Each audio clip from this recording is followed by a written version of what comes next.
All right, so we're open a panel for you guys if you have any questions for these two amazing speakers. And why not for us too? If you have any questions. So, first of all, one of the things that I wanted to ask Stephanie, because they are authors of an amazing book with the three Carvajalino sisters.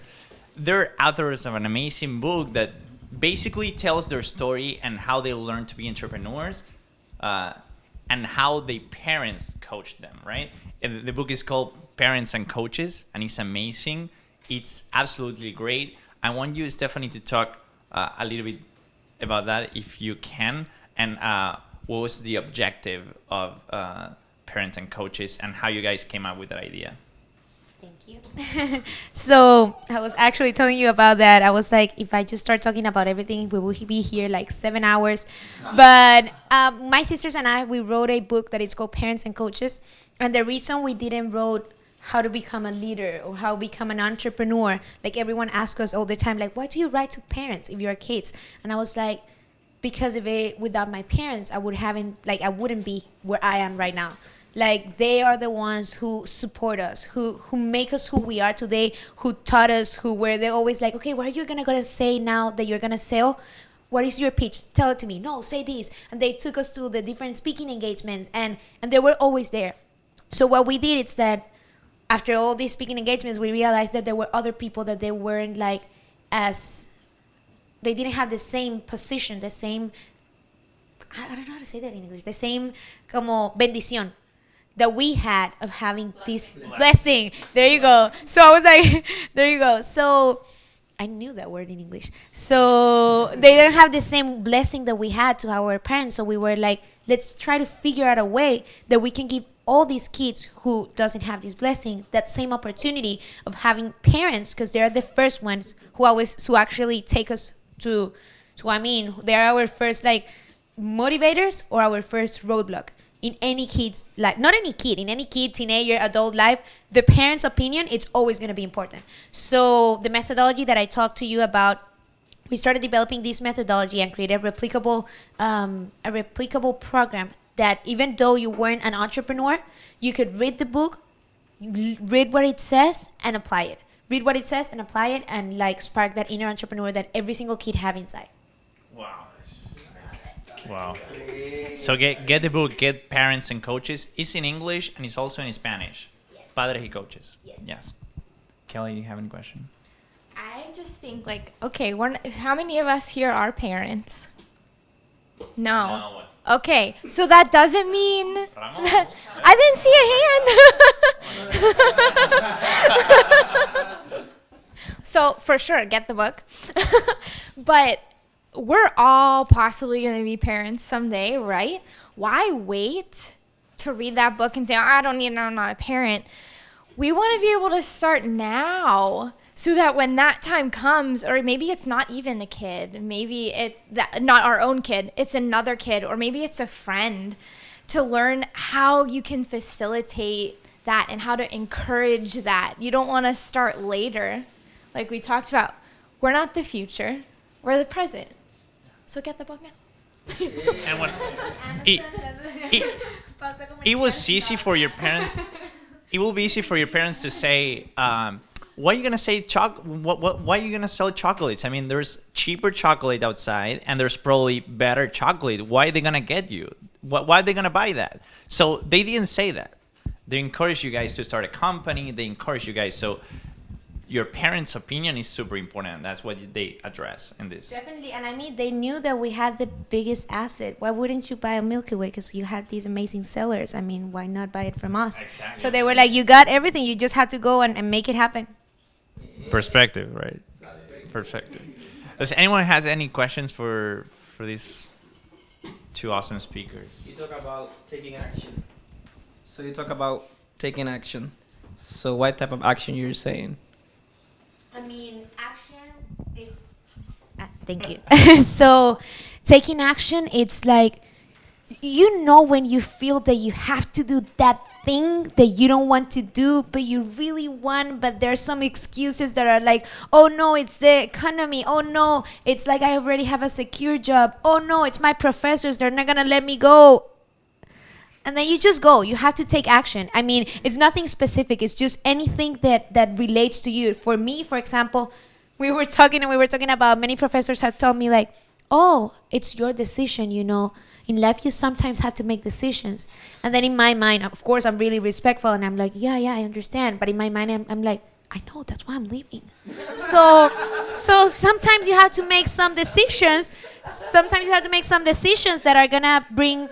You have to think in the long term, in the cost benefit of them. Like, okay, if I stay here, then tomorrow I'll be here again. But if I go, where I'm gonna be tomorrow.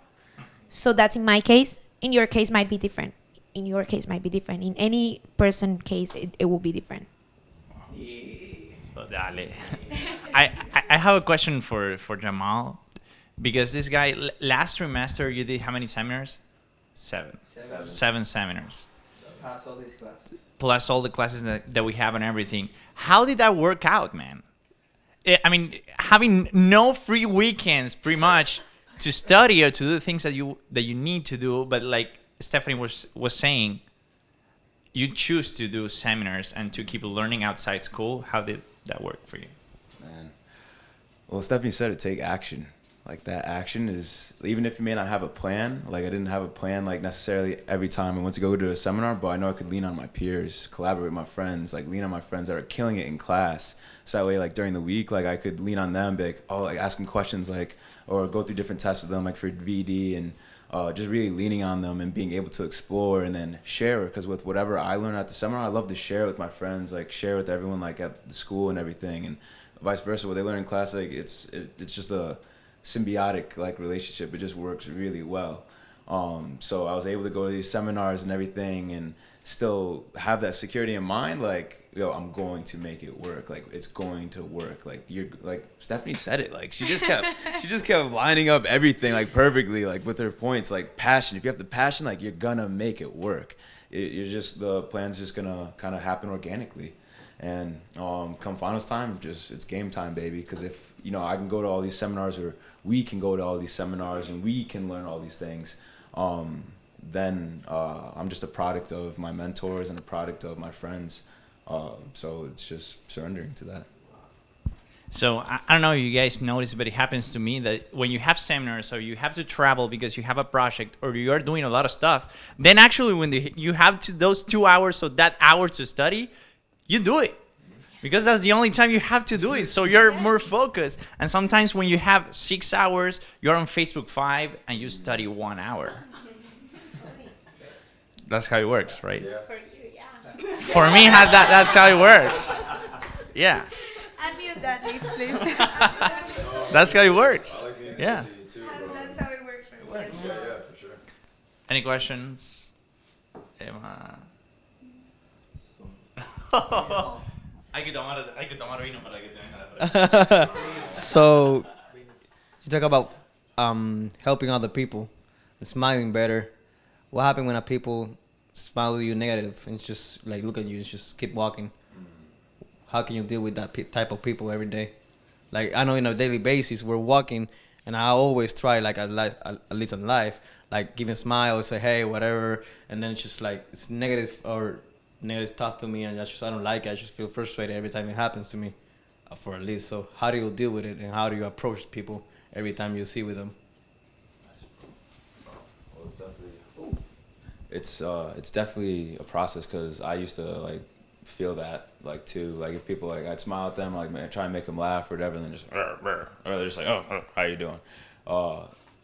You just think about what they could be going through, like thinking about like really thinking about like you never know what someone's going through. Like even if they're smiling, they could be going through some of the hardest times in their life, but still thinking at that same time, you smiling and you sending them good vibes or good energy, like maybe even if they don't show it then, they can reflect and think back like, oh, that guy did say like something stupid to make me laugh, or he did that guy did like smile, or that person did make me smile. And then who knows, bro, because even if you're just going outside of school and you're in public, like as many times I've heard someone's gonna take their life, but someone did something like positive to change the course of that action. So just kind of just detaching almost from the result, like, and not taking it personally, because they're doing the best that they can at that moment. I like to think stick to your why, bro, or Just what BJ Palmer said, you know, you never know how far reaching something you say, do, or think is going to affect the lives of millions, or just one. Because if one person is affected, it was all worth it, right? Yeah, it is. I wish we can have the other Carvajalinos there here sometime. Well, we can do it sometime. I just want to touch on that a little bit and also share a failure and how to not let that negativity get you down. So I tried to do this little project. I don't even remember what quarter it was, but I was like, started chiropractic college, super on fire. And I was like, I am meant to be the encourager of my class. That is what I feel my role is. And I'm going to do whatever I can to make sure everybody's encouraged and everybody's ready to start the day. So Coke's philosophy class, 7 a.m. Friday, I think it was, mornings. I was like, all right, everyone does not want to be here. Maybe including me, maybe not. But I want to start these days off awesome. So I'm going to get permission to start every day with a word of encouragement for the class. I'm going to plan it out, have my quote, have my motivational message, and then just start the day for the class with a good intention. And so I was super pumped the first day, did my thing, and some people like high-fived me when I walked back to my seat. And then like after midterms, everyone was like, oh my gosh, Kelly, can you please stop? Like, and people would come after and tell me, you have too much energy. Like, you exhaust me just like watching you. Like, why are you up there? And then I started questioning myself, and I'm like, oh my gosh, why am I up there? Like, what am I doing? What did I think? What did I think I was gonna accomplish? Everyone's just annoyed by my like voice, and I questioned myself, and I didn't finish out the semester or the quarter. I just stopped. Maybe like 7th or 8th week, I was like, I'm done. Nobody's getting anything out of this. And then I saw the first Love My Monday video. And I just like broke down. I was like, oh my gosh, somebody loves their Monday. Somebody loves what they're doing. And I messaged Francisco. I was like, I don't really know you. I know you're in my class, but I love what you're doing. I'm so glad somebody else is doing something and is positive. And to kind of go back on your thing, you can't like carry the world by yourself. You have to collaborate with people who take action. And that's where you avoid the negativity. You gotta surround yourself with people like us that put gas on the fire, not pour water on it. And if you let those people who pour water on your fire get to you, and you aren't grounded with people who have the same perspectives and the same goals as you, that negativity is gonna be so loud, and it's gonna make you want to sit down and not say what you need to say. So being around people whose positivity speaks much louder than the majority of the world's negativity is the biggest key to success right there.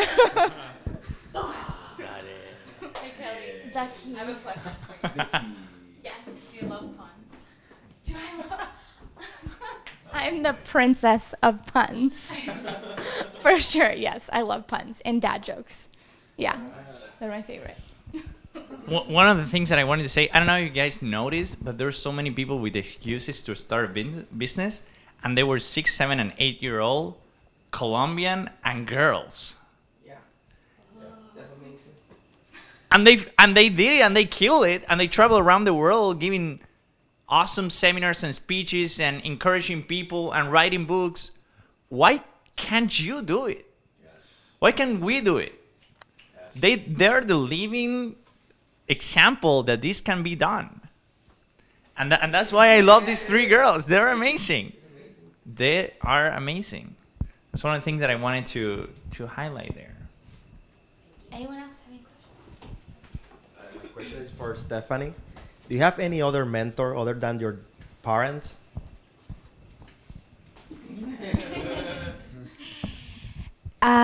Yes. I mean, I wouldn't say that I stick to only one mentor. Every time that I need to ask a question, like I said, I always inform myself before taking any question. So I always look for mentors or people who can guide me, who have done it before. My mom always says, there's no need to reinvent the wheel.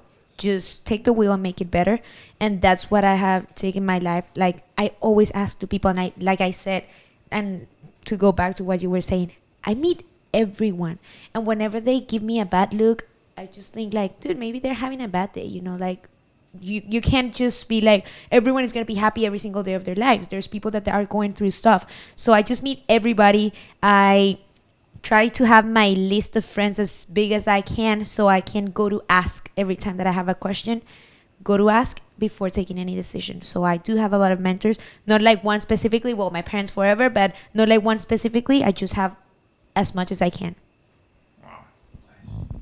We can say Tony Robbins is one of them, right? I love Tony Robbins. Tony Robbins, I love you. If you are listening, Tony, you need to come to Love My Monday event here, Tony. Before everyone, we can keep asking some questions. Before that, I wanted to say that there's ways to support Love My Monday, and they're right there on that screen. And they are the amazing t-shirts that we are releasing today exclusively for you guys. This event is completely free, and these are the ways to support Love My Monday. You can talk to any friends that like this idea and get a cool t-shirt and also support this movement, because we want to get bigger and we want to help more people to love what they do and to be entrepreneurs. So those are the options to help Love My Monday. Also, you can share and like our videos on Facebook and Instagram. That helps a lot, so the video can get to more people. That's really important too. Any other question? I have a question for Stephanie. I love that you always just go for it and always say yes. I'm in a similar mold of that. And I appreciate that. See someone else is like that too. It doesn't stop you from achieving what you need to achieve. My question is, like, over the years, you've had several speaking engagements and got a lot of publicity, and I think a lot of us, we have a lot of awesome content, but we're trying to find out how to get that publicity and how to get our speaking engagements. So do you have any advice on how to launch, what kind of launch pad I need to do to get those speaking engagements? Thank you. This is actually really good, because someone asked me that about that yesterday, and I was like, oh, thank you. They have never asked me in my life this question, and in less than 2 days they have asked me that twice. So I think it's not coincidence. So for finding speaking engagements, first, you have to talk everywhere for free.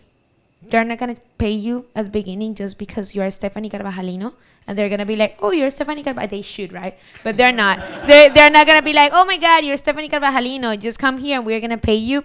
You have to speak everywhere, find places to go to speak. It doesn't matter. I always tell people, it doesn't matter if it's one person, 2 people, 3 people, 100 people, 1,000 people. Just go. Everything is exposure. And out of the places that you go, then people will start contacting you. So there's no like a specific number on, oh, after you do 300 speaking engagements, then you are going to be able to charge. You can do 500 speaking engagements and you're going to be able to charge, or you can do 3 and then you're going to be charging. It all depends on you if you feel that you can start charging. Also, there's going to be people that are going to tell you like, oh, that's too expensive. And there's going to be people that are going to tell you like, oh, that's nothing. You should charge more. So you need to do research to see in your field how much people are charging, how much do you think you will be able to charge, like what is appropriate, what is not appropriate, and then just contact as much people as you can. Go to networking events and meet people and speak, and out of the speaking engagements that you do, then people are going to start contacting you. And even the other people are going to tell you, like, whenever you don't know, that was weird, but whenever you don't know when it's the time to start charging, somebody's going to come to you and they're going to tell you like, hey, do you charge for your speaking engagement? Oh, no, they're going to tell you like, how much do you charge for your speaking engagements? Because they have told me that. And I was like, do I charge for my speaking engagements? But you're not going to say that. In your mind, you say that. And then you say, oh, yeah, I can send you a proposal. Just give me your email. We can keep in contact. And then you figure out how much you're going to charge. Just take action. You're not going to be like, oh, I'm going to charge this. And then it was like, oh, that was too much, or that wasn't that enough. to just yeah, people are gonna ask you, and that's gonna give you the cue, like, oh, it's time to start charging for my speaking engagements. And I mean, that's how we did it at the beginning. We have spoke in so many different places for free.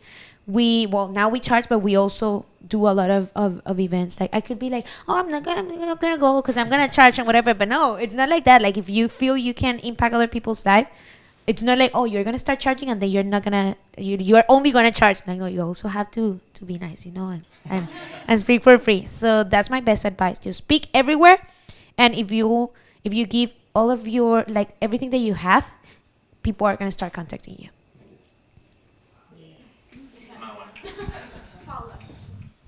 Going along with that, I have an invitation for you to speak at an event based on what I heard tonight. I really liked it, so I can talk to you about that afterwards. Thank you. Wow. Definitely. Yeah. Wow. Also, check your emails. I think I check my email more than my text messages, honestly. So check your emails. A question for Jamal. How are you, Jamal? Okay, that's not the question. Do you have a specific morning routine, like meditation or exercise or something like that you do every single day, or at least in a consistent basis? Yes. So I read Dr. Suki Muher's book, Above Mind, Above Body. And in his book, he pretty much dictates, and Tony Robbins also talks like on his morning routine also. But there's just like, I want to say like 5 or 6 components to it. I mean, I have ninjas, so it takes care of the physical component, but waking up, getting out of bed, and doing something physical to like wake yourself up, and then looking over your affirmations. And I actually have like my goals, my vision of the future. Like Dr. Suki talks about writing in detail. What does it feel like? What does it smell like? What does it look like? A 10 out of 10 in every aspect of your life, financial, vocational, your family life, education. Like, what does that look like? And then like closing your eyes, visualizing, experiencing that, then lining up the action steps or the congruent steps to minimize that gap helps just set yourself on fire. Because when you read it, like, well, like, I don't know, reading, I want to be an international chiropractic ambassador, like bringing chiropractic to the world. As I'm reading, I'm like, yeah. So I can come into wherever I'm going. I'm like, when people ask, like, why do I have so much energy? It's because I'm doing what I love, and the morning routine, like meditation. I've never meditated before, so I have guided meditations. But even those, like on gratitude or being more attractive, and like whether it's with people you want to bring, ideas or anything, those have been massive, bro. But it's most days I try to do it, but I'm just trying to be a better version of me every day. So if you forget to do it one day, just try your best and try and do it like later in the day. If that makes sense. Thank you, brother. Wow. One of the things that I also wanted to say about the Carvajalino sisters and about Stephanie, and it's a lesson that I also trying to improve in myself too, is that we should be more interested and not more interesting. Stephanie probably last week she was in Colombia, then Madison Square Garden, then Shanghai. But she never mentions that when she talks to people. And if someone is needing someone to encourage them and to help them to change their lives, if you ask them more questions about them, no, you can probably ask Stephanie, how was your weekend? And she's going to say, it was fine. And she was probably meeting Obama in the White House. But then she's going to ask, how was your weekend? How are you doing? How's your family doing? Tell me, how can I help you? And that is something that I am working on it too, because I want to be more interested in people, with patients in chiropractic. I want to be more interested in them than being interesting myself and telling them all the amazing things that I have done in the summer, or all the places that I'm speaking, or all the clubs that I'm doing. I want to ask them questions and be interested in them. And then when they ask me for help, then go ahead and help them. So that is something that I noticed from you guys too. Thank you very much. Thank you. I tried my best. Yeah, so that's something we tried. One of my personal pet peeves is small talk. I'm just not good at it, and I don't like it, and I just don't do it well. I'm not good at it. And the one, like, social anxiety situation that I fear is the 5 minutes or 10 minutes in between classes and the first week back after a break. Because you're always saying, how was your break? Did you go home? Yeah, it was good. How was your break? Did you go home? Yeah, it was good.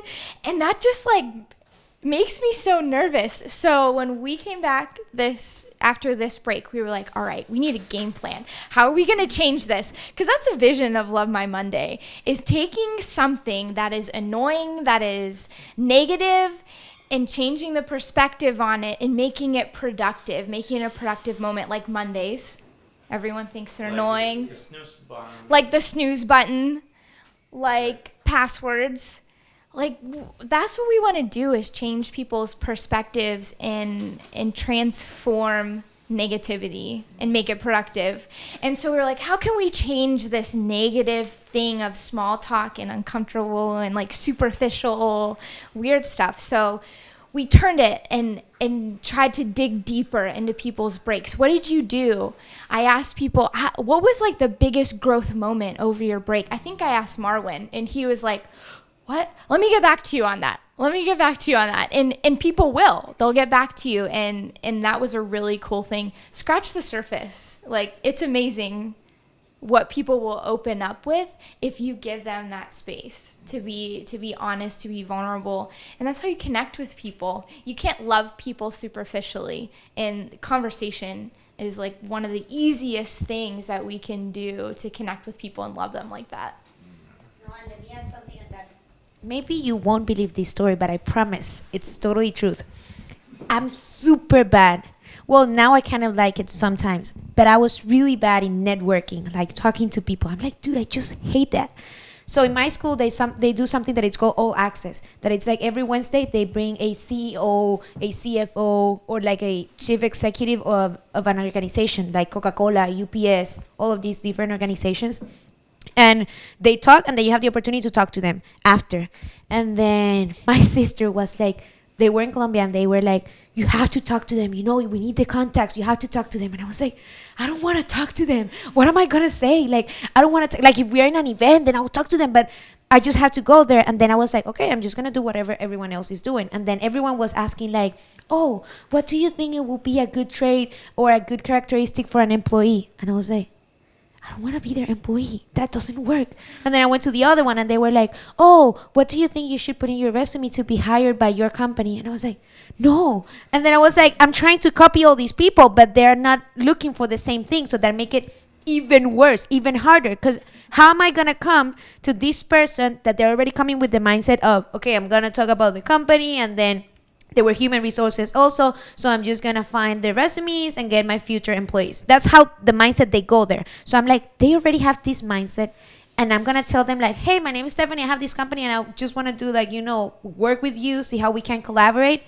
They're going to laugh in my face. So I was like, dude, I went out of the freaking room. I called my sister crying. I was like, there's no way I can do this. Like, I swear to God, Daniela, you can't. I can't do it. Like, I can't do it. And she was like, dude, you can't do it. Just go. Blah, blah, blah. And I was like, no, this is not one of those, in the movies when they start yelling and you get motivated. Like, no, I can't do it. Like, I promise I can't do it. It's so really hard. And I was like crying. And I was like, and now even worse, because I have all my eyes like crying. They're going to think like, I don't know, like they were like hitting me or something. I was like, no, there's no way I can do it. I was standing there until the very last person went to talk to those people. And I was like, just making any excuse that I could tell to Daniela the reason why I didn't talk to that person. So, and then I was like, okay, I just can say that they left, that they didn't have more cards. I have all these excuses ready. And then I was like, yeah, that excuse, Daniela will be like, okay, fine, whatever. But what about me? Like, I know what really happened. Like, which excuse I'm going to say to myself? And I was like, fuck, there's nothing I can do there. There's no, like, I'm going to know. Like, I can't lie to myself. And then I was like, you know what? I'm just going to go. And I went, and it was great. And I was, like, shaking. And the person, I think she thought that I was, like, really nervous. And I was like, I'm just going to act like I'm not nervous. And it was great. But after that day, I was like, dude, you just have to talk to everyone, like every single person that you know. And the worst thing, I was telling you, the worst thing you can do is miss an opportunity because you're afraid of someone telling you no. If they tell you no, that's the best thing it can happen to you. That's great. Oh, they tell you no, perfect. You go to talk to somebody else. But what if you didn't talk to that person and that could have been the best deal you have ever done in your life? You were afraid, so you didn't do it. That's the worst thing that actually can happen to you. Wow. Nice. Any other question? If not, do you have anything more to say? No? I freaking love this night. Thank you so much for everyone to come here. So, how do you came up with the idea of Love My Monday? I was wondering that since I've come from Sherman, I'm seeing all the videos with you, with this guy over here, Manuel, and so I'm like getting pumped out, like, oh, okay, these guys are really awesome. Like, okay, how am I gonna meet them? Like, even the first time I even met you, I was like, okay, these guys are really awesome. I'm like, okay. So now I'm here and I'm asking you, like, how do you employ your idea to make it a big concept and just get it like done and just spread it out throughout life? Because throughout life right now in the college and even other colleges are hearing about Love My Monday. So how do you come up with these ideas? Like, what do you do to come up with the idea? Do you meditate? Do you run? Do you just go in a special place and just relax or do something? How do you do it?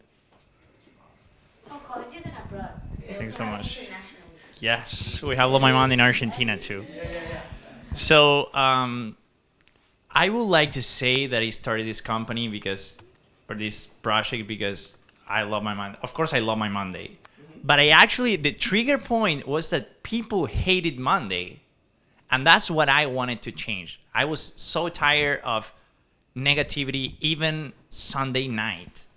Oh my gosh, tomorrow is Monday. I hate my life, in other words. I was tired of that. And in Love My Monday, we think and we validate the law of attraction. We think that works. If you're thinking that your Monday is gonna suck, it's gonna suck.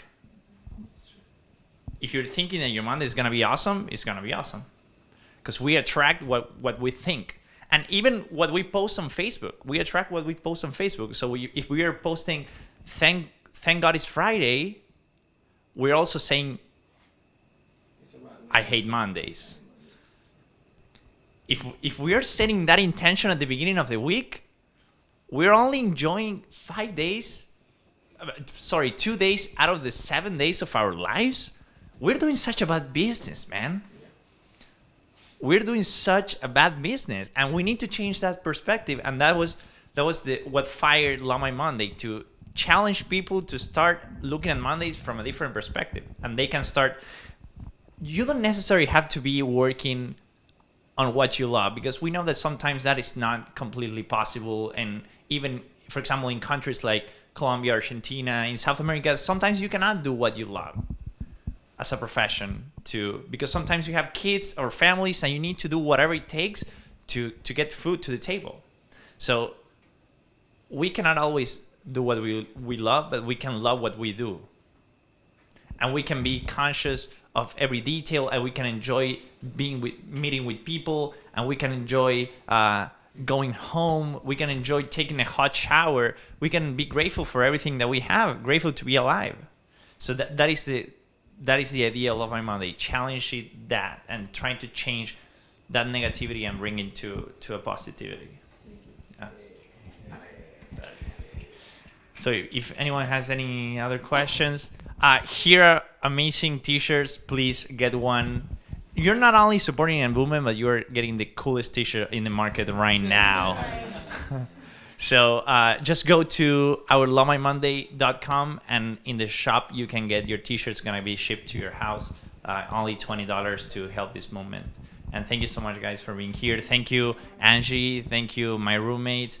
Thank you, Kelly, who made this amazing project and event possible. You worked so hard, and I was kind of off the past week doing 100 things, and Kelly put this together, and she sent the invitations, and she's amazing. Thank you so much.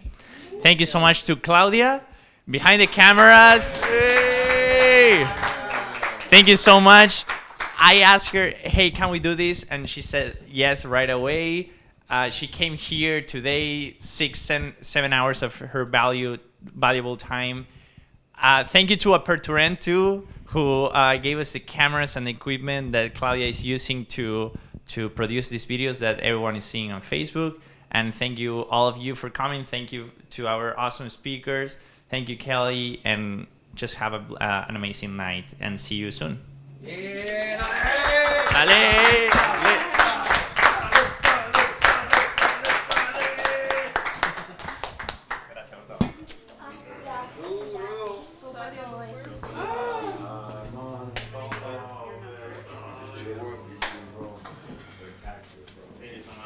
I love your Friday. Sorry. Shut up. Get the fuck out.